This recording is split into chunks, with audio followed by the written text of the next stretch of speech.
Hino nacional no início do evento literário da PESP, segundo sarau.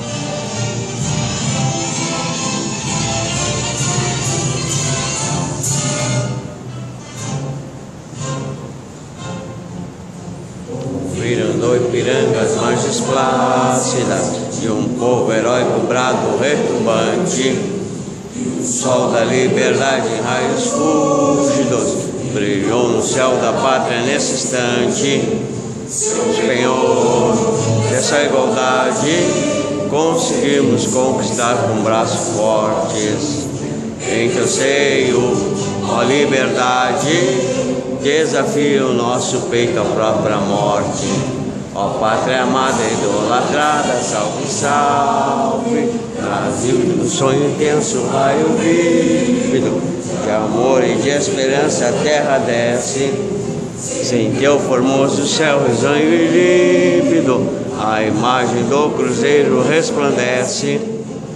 Gigante pela própria natureza, és bela, és forte, impávido colosso. Teu futuro espelha essa grandeza, terra adorada. Entre 3.000 és tu, Brasil, ó pátria amada. Filho desse sol és mãe, gentil pátria amada, Brasil.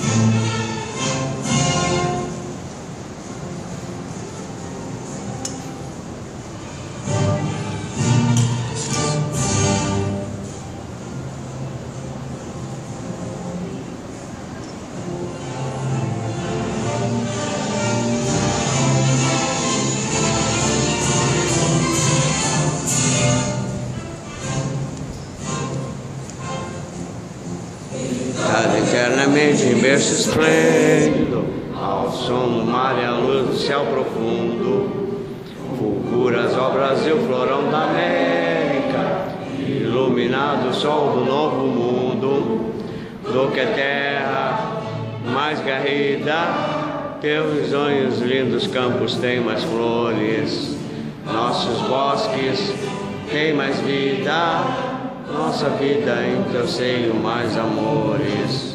Ó pátria amada e idolatrada, salve, salve. Brasil de um sonho eterno seja assim.